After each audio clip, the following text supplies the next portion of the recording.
Life is never so cut and dry. History is made from a series of unexpected events. Nothing can be planned. It had appeared to be a normal scene. A happy couple pleased with the birth of their firstborn, a son. The father's prayers had been answered. He had a boy.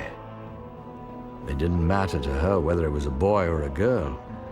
Motherhood had been her dream for as long as she could remember. But there was something different about this child. They both knew it, but never shared their thoughts. And even the child knew that his life would not be normal.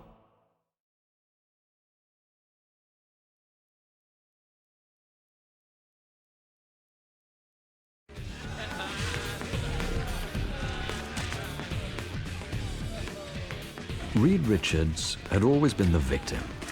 In every school, every bully chose Reed as his personal scapegoat for the miseries in life. It was easy to pick on someone who was weak, but Reed had a guardian angel that almost always came in the nick of time.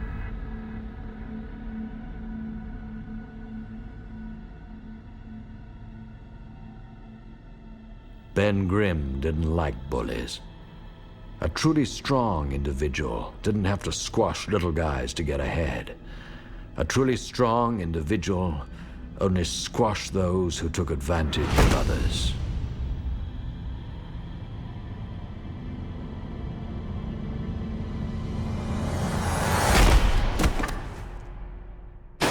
Once again, Reed had been saved by his friend. It was humiliating how many times Ben had to come to his rescue.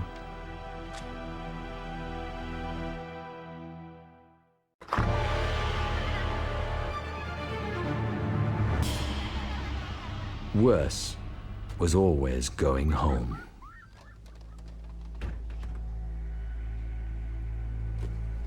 Reed's father was disappointed in the way his son had grown up. This was not the boy he wanted. Instead, his father took a shine to Ben. Ben reminded him of himself when he was younger.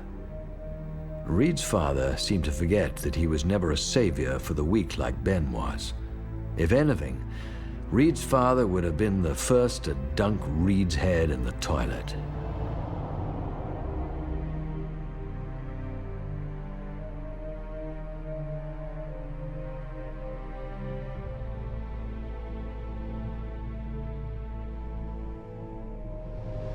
It was difficult for Reed to listen to his father praise Ben. Whenever his father spoke to him, he always had a different tone in his voice. He was always upset over something, the way Reed talked or what he said. He hated how Reed dressed. He didn't like the books he read. He didn't understand why Reed never wanted to watch football or basketball with his old man. It all amounted to the same thing. Reed was not the son he wanted.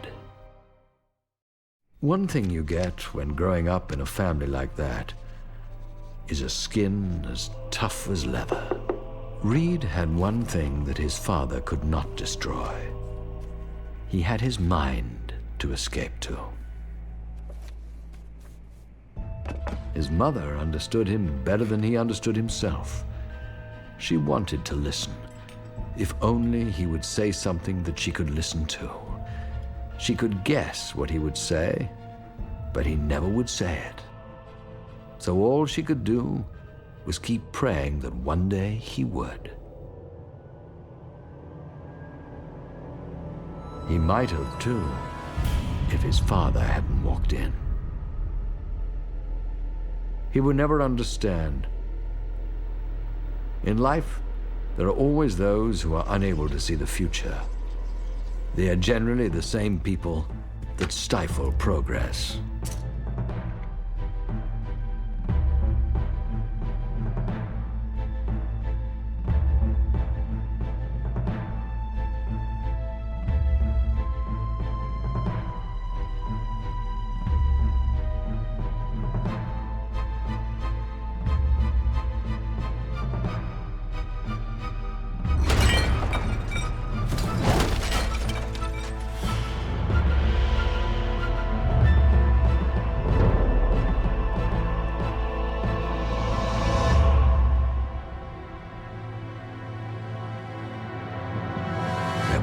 to say, what words from his mother would ever help.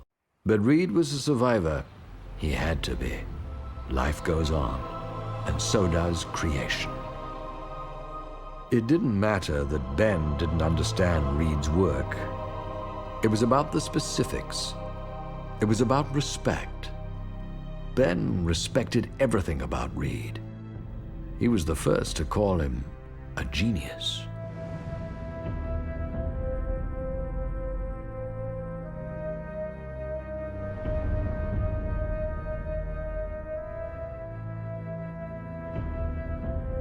Ben took everything with an open mind. It was in his nature to observe everything about a given situation first before making a comment or getting involved in it.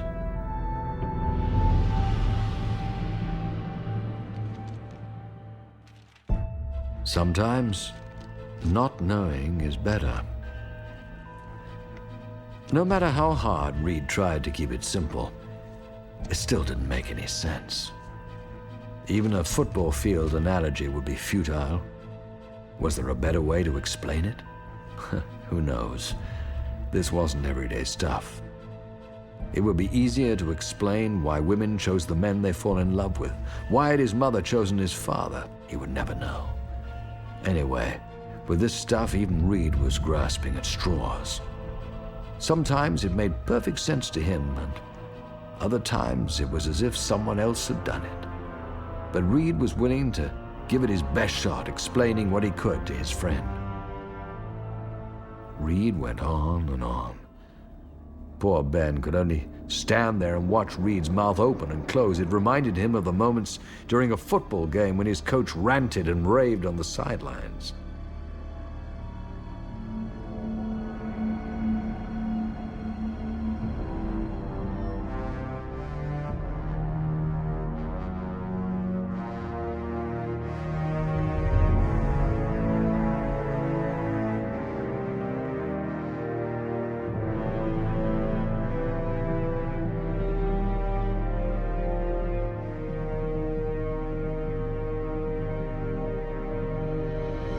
Ben must have missed that class.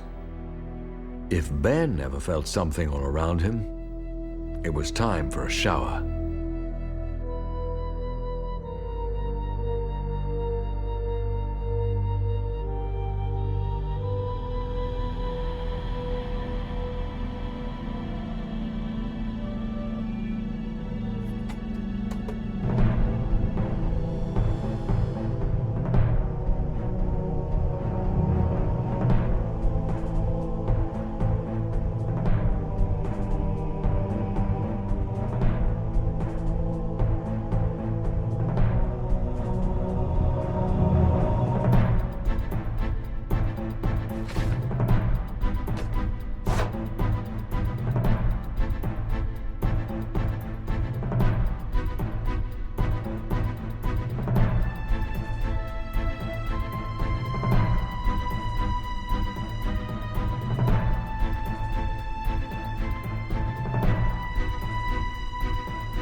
Finally, there was something tangible for Ben to grasp.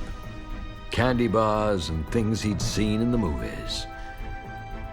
Yet every film that Ben ever saw featuring this type of crazy science always ended badly.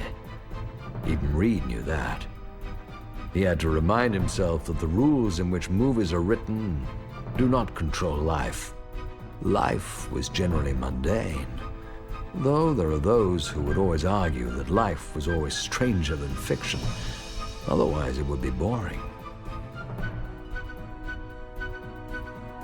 How would we feel if an alien toy manifested itself on your doorstep? Would it make any sense? Ben knew there was more to this. There had to be. He knew Reed too well. Reed fancied himself a maverick. He wanted to be a champion in his own right, and this was a way in which he could do it. He also knew that this was Reed's game. If he wanted to play it like this, so be it. As usual, timing was everything at the Richards household.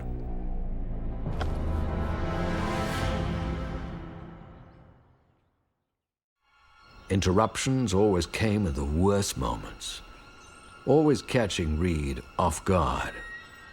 Reed's sister was a regular tabloid reporter, searching for an ugly story. And she loved playing the true blonde. She was a natural. The thing with Enid was she was like most women. She never took no for an answer. If she wanted something, she was going to have it at any cost. Reed hated being told what he could and could not do, especially when it involved blackmail from his little sister.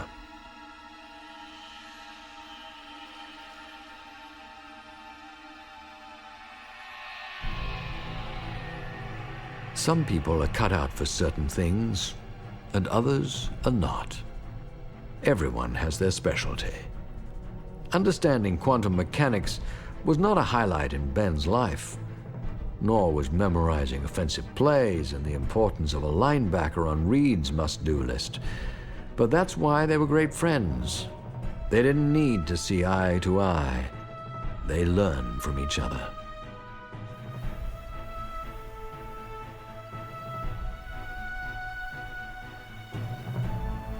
It didn't always work out, though. But at least they often tried. That was far more than Reed's father ever gave him. Yet Reed constantly reminded himself that it didn't matter. He would be better than that. He had his work.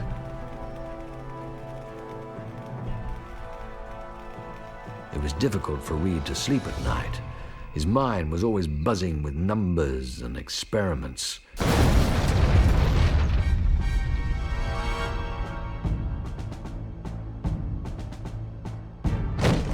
Reed's father thought a comet had hit the planet. At least for Reed's sake, it better have been caused by some outside force. If it wasn't for Reed's mother, there might have been a murder that night. To her, all that was important was his health. He will always be her baby, no matter what age. To his father, the important thing was getting to the bottom of his madness.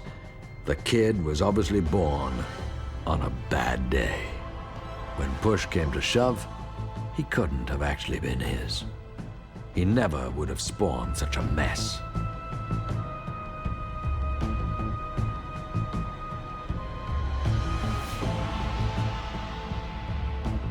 It was easier for his father to yell than to listen. Every time he listened, he got a headache.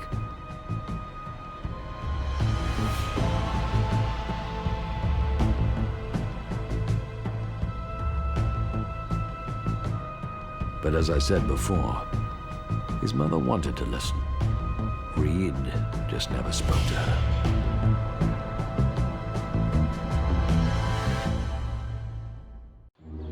There was only one thing Reed lived for, and that was science. Here Reed was a god among men.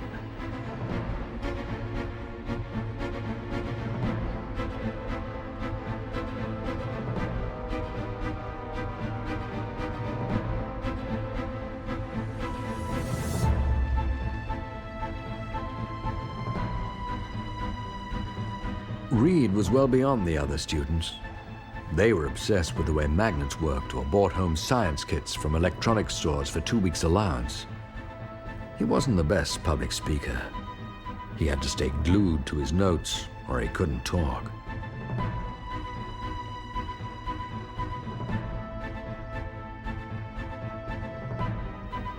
As Reed gave his presentation, someone else watched from the crowd.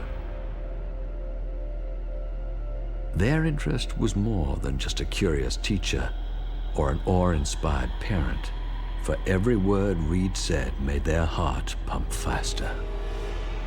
This kid was pure genius.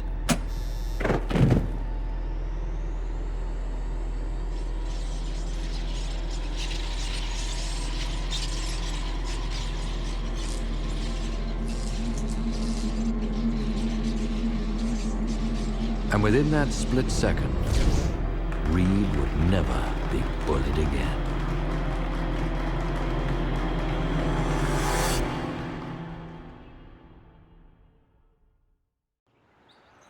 Reed's father hated salesmen. He mistrusted anyone who came to your house, especially if they came praising your misguided son. There had to be a catch.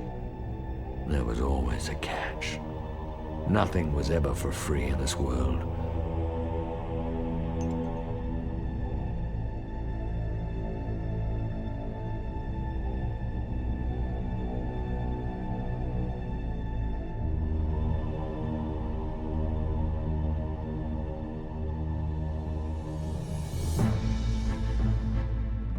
That was the way his father lost his money, and his father's father lost his money.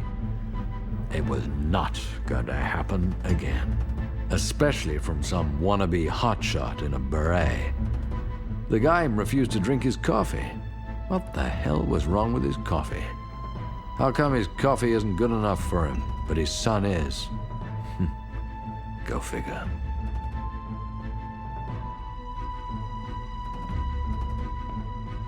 For the first time in Reed's life, his father was happy to have him. He always knew his boy wasn't a chump. At least, that's what he'll tell the neighbors and the guys at work. Reed marveled at the building. He and Ben had gone past it many times before, but like most people, they never actually looked at it. That was the purpose of this place.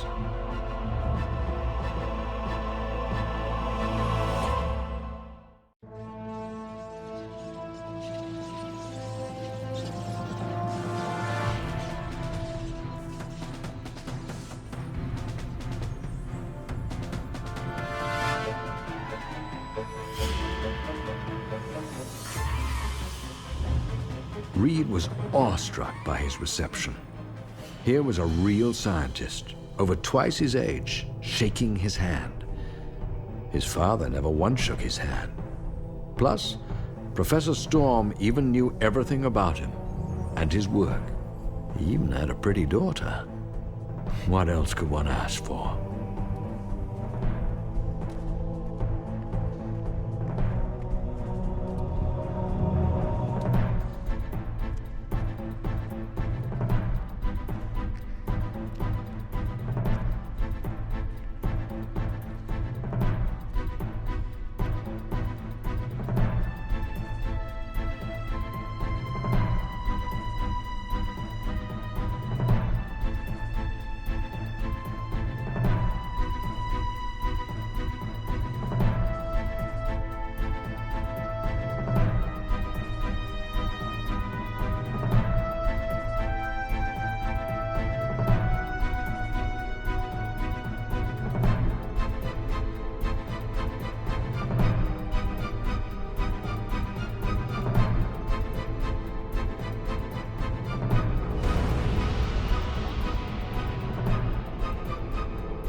This was the greatest day in Reed's short life.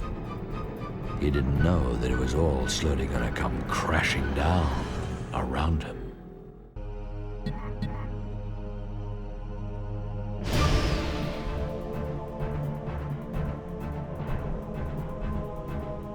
It is sometimes difficult to define normal. It was a normal day where normal people went about their normal business. Or was it? I don't think so. Normal things didn't fall from the sky. Just ask Icarus or the people of Dresden. That's because this wasn't a normal day. Nor would it be a day that these normal people would ever forget.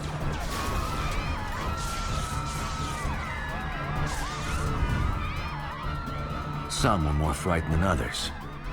This man knew that his world would collapse. In the back of his mind, he'd feared this for a long, long time. Must have been how David felt when he stood before Goliath.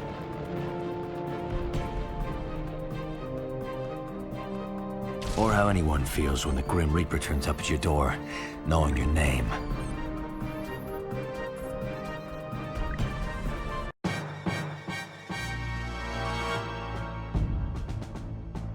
The first rule of thumb is never believe everything you hear. question it all. In fact, if someone tells you something, don't question what they're saying. Question why they're saying it. The bottom line is no one shares anything unless they want something.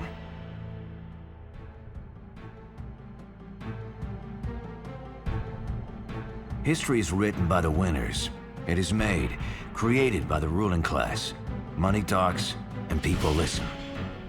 Democracy can only work if the masses actually pay attention to what goes on. Ask them in Germany in the 40s. Ignorance kills. Anyone can be force-fed a line of crap as long as it's candy-coated with sugar. For some people, their 15 minutes of fame have turned into 15 years of lies. A constant barrage of verbal pyrotechnics, in which the words themselves are as vacuous as the people who speak them.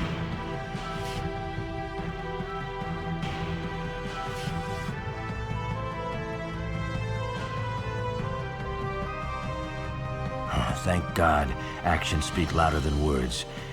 Real heroes do exist.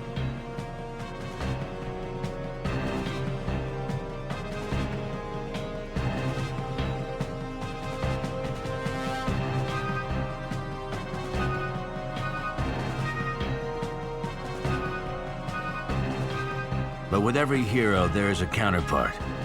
The alter ego. The living, crooked id. When you look into a mirror, what do you see? Is the mirror looking back? Or are you gazing at yourself? Who's really in control? Who looked first? For without a negative, there can be no positive. It is the rule of the universe. Some rules are made to be broken, whereas others, the whole existence of the universe depends on them. Sometimes, there are those that are even willing to forgo all that. But blame should never be pointed only at individuals. Rarely can a single being act without an audience. They both feed on each other. People allow things to go wrong. Tragedies are created by a series of events, not isolated incidents.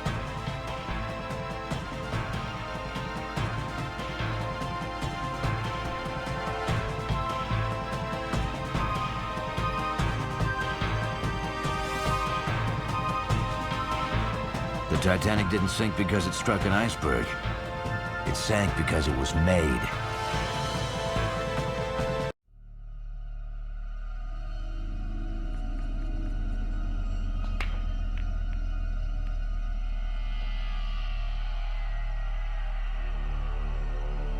The whole concept of a barfly is being able to disappear.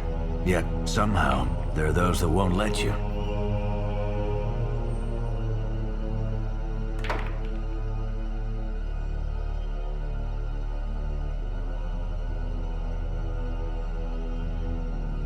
By nature, people are social animals, some more social than others.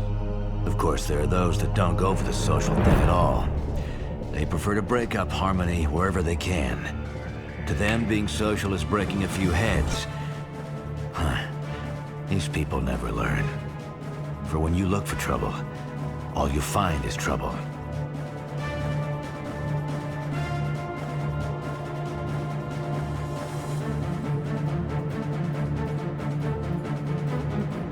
Not necessarily the kind you had in mind.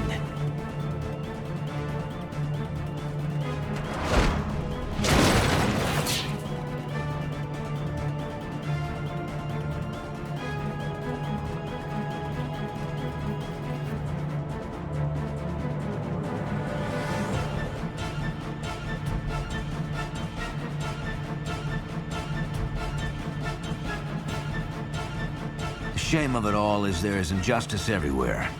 Most people are dumber than they look. Reason is what they call a breakfast cereal. It has no place in the lives of most.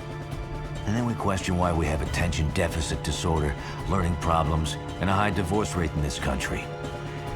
When will people ever learn? Probably only when it's too late.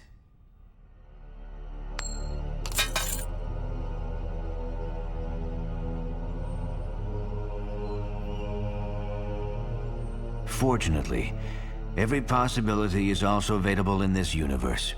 If there is a chance, then it can happen. If things can change, then they no doubt will.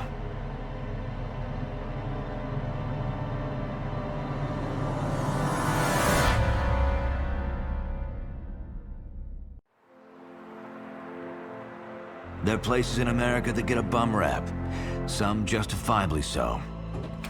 And with these reasons are reasons for everything.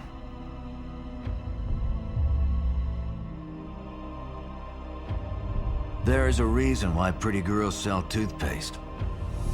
Who's looking at the teeth? How many times have you seen an ad that you pinned to your wall, looked at every day for a week, and yet 2 months later haven't a clue what it was selling? Ask anyone, and they all have the same story.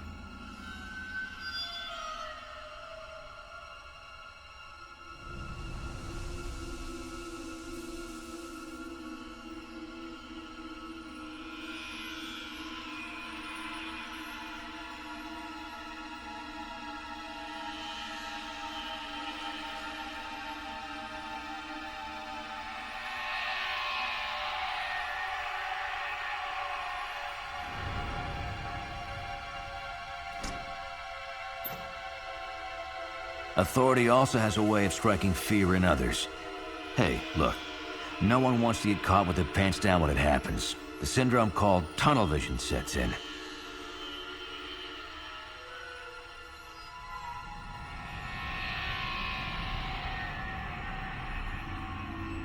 It also adds to the fact that people generally fear what they don't understand. And that, in return, goes back to my previous comment about normal people. Normal people fear things that are not normal. You want to call it abnormal? You want to call it different? Well, depends on which side of the fence you're sitting on, I guess.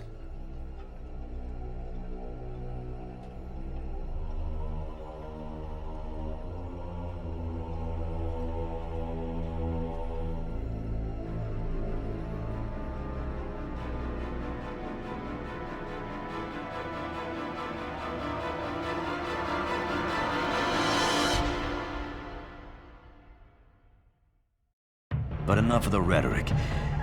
Let's get to the real game.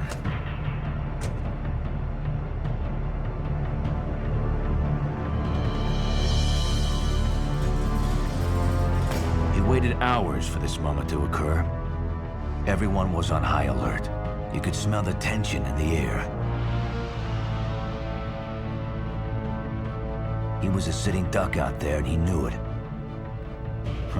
I've been in that situation before many times. It's not fun. As long as no one panics, the deal should be straightforward. First off, the buyer has to like the package.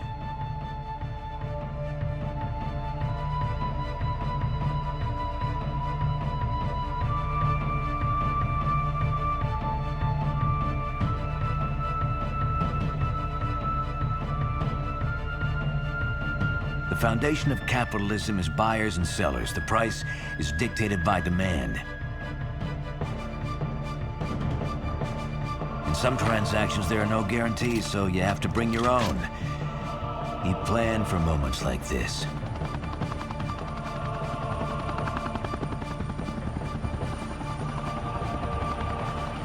But he didn't plan for everything. Who could? No one expects blinding hot death to rain down on you from above.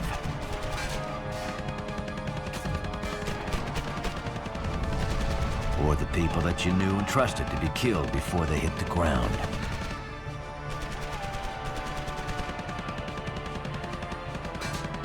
Yeah, there was no point running. He grieved silently for his comrades as he took the pain. His heart stung more than his flesh. The anger built up inside. The rage filled his blood and his mind. His cover was blown, but it didn't matter. He had no life anymore.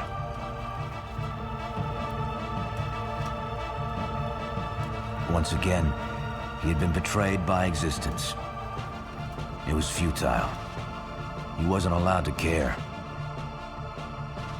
But there was light at the end of the tunnel, and she stood at the exit. She didn't have to ask what he was thinking. She knew.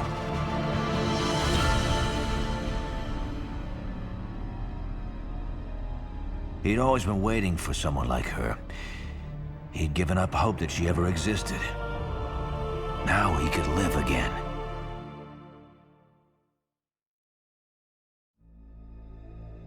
Not every haven is as it is imagined. Some are just plain creepy. No one likes an upstart that bosses people around. It's difficult to look at Cyclops and not laugh. He's too emotionally charged, too much the control freak, and takes himself way too seriously. Plus, I mean, the way he stands makes it look like he's got a stick up his backside.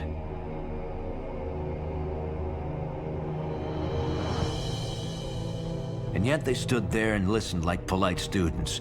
Colossus wouldn't worry. He could take him down if he needed, but Beast never liked to be patronized.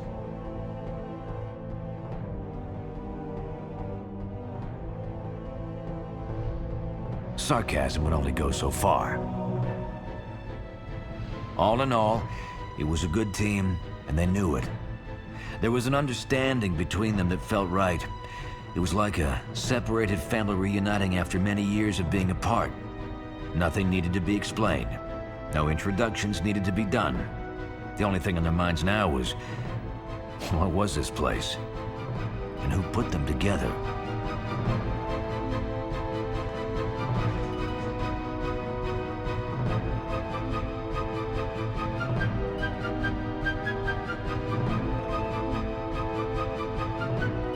It wasn't about trust. It was about understanding. Even when he heard the voice in his head, it made the whole experience that much more mind-blowing.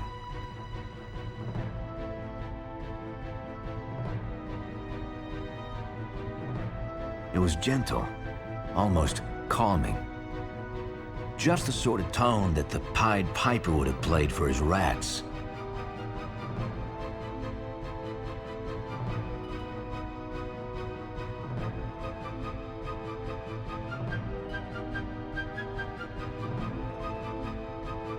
No one had called Beast a friend before, or offered him drinks from a floating tray.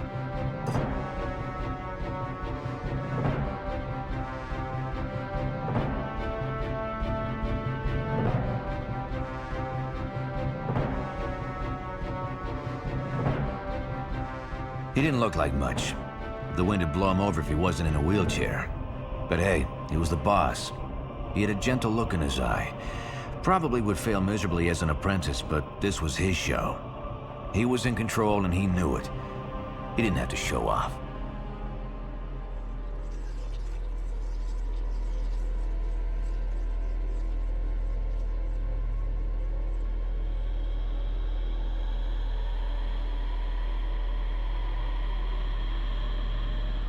Storm couldn't take much more of this.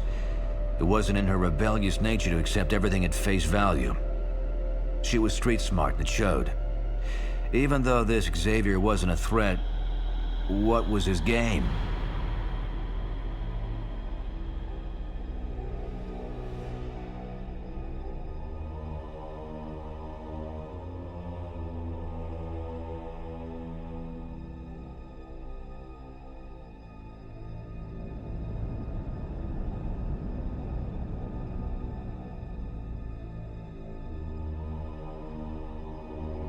Xavier was never one to hide anything.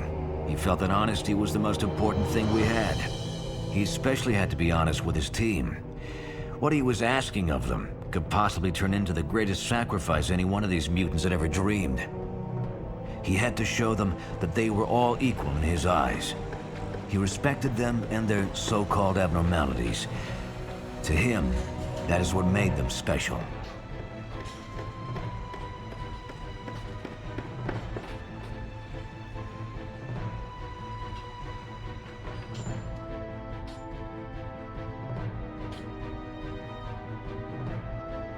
He'd told the tale many times before. It was less painful now. In some ways, it even seemed like it was someone else's memory.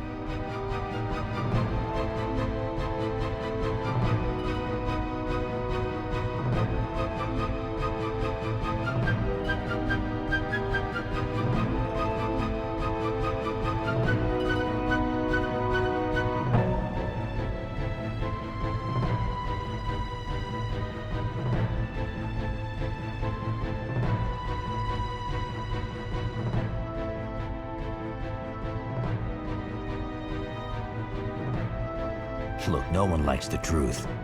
Most of the time, it's harder to fathom than a lie.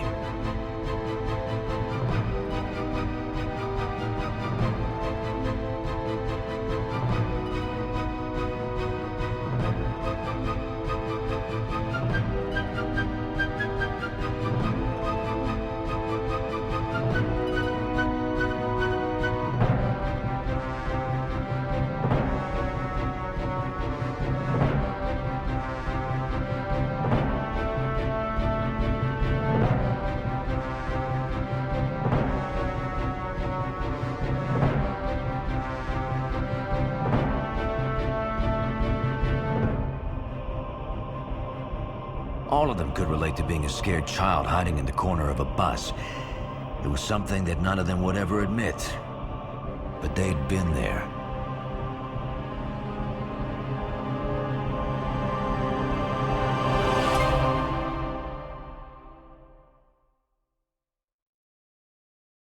The first mission with a new team is always a little nerve-wracking.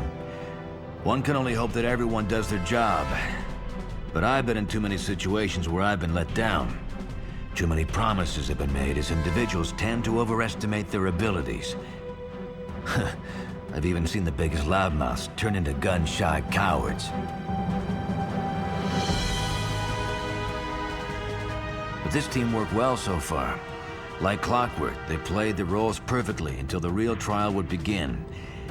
That's when it really counts.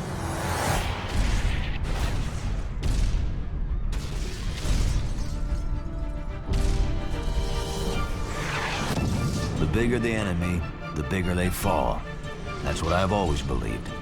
Size doesn't matter.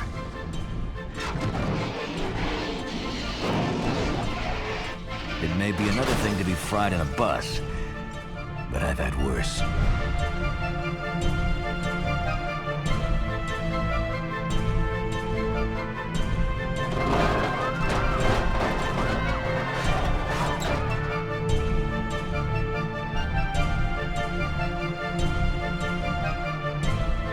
But as in any group dynamic, everyone has to have a say. That's the only problem with democracy. It tends to be slow. Ask any tyrant. One leader, one command, one order.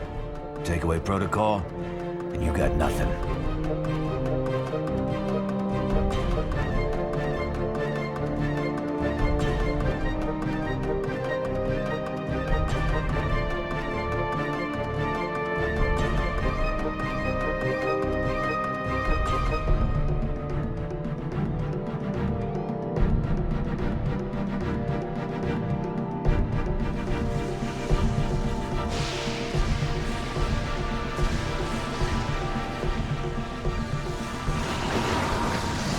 Storm just had to believe in herself.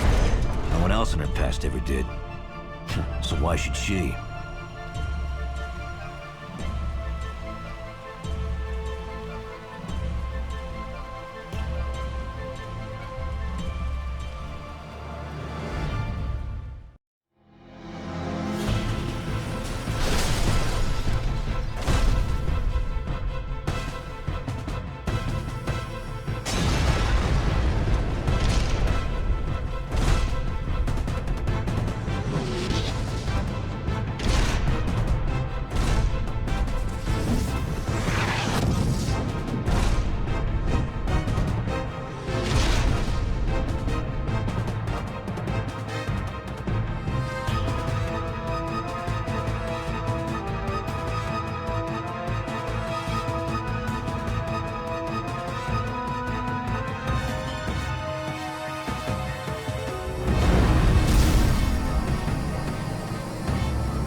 there was someone in the shadows that was tired of running.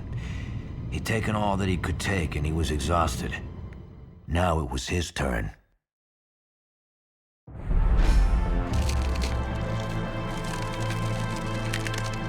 Bobby Drake was more than just a frightened 15-year-old kid.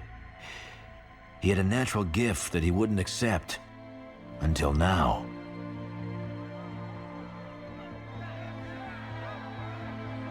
It was Bobby's shining moment. He never felt victory before. But it would end. He was reminded of the harsh reality. He was not normal. None of the X-Men were. The masses would never understand. It's easier to blindly hate than accept something different, but... and I've said this all before. There was nothing they could do. Hey, that was life. The rules have been written ages ago. Meanwhile, there was someone that understood human nature better than humans could themselves. The best way to analyze something is to become an objective outsider. To Magneto, he didn't have to become anything. He was an outsider. No matter how many times he tried to fit in as a child, he wasn't allowed to be like the rest of the kids. He was a victim of the human condition. The history of evil dictated no other path for Magneto as a boy. His fate was signed, sealed, and delivered on the day he was born. He'd grown up now. Tolerance had disappeared somewhere in his teens.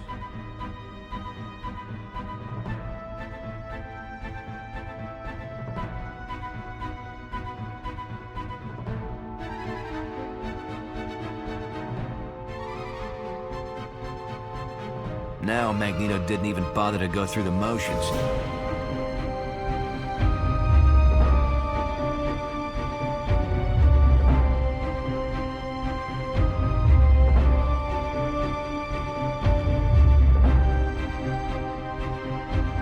He despised everyone equally, as long as they were human or against him. They were the enemy.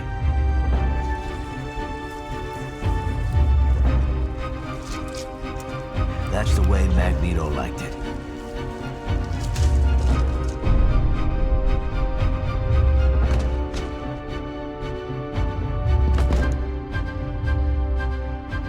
He'd killed so much that it often became boring.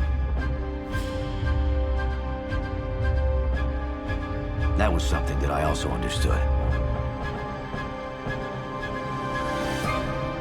In a way, Magneto and I were kind of alike. Huh. I hate to admit that, but it was true. In fact, you're probably wondering who I am.